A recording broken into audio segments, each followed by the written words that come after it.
For the repair of the JRCS LCD graphic terminal, the following procedures were necessary: replacement of various electronic components and general cleanup of the unit.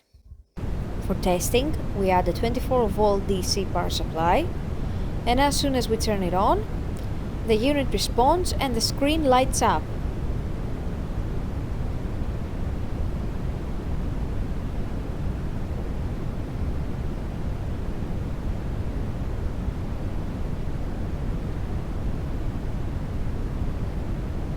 No further testing is possible due to lack of additional units.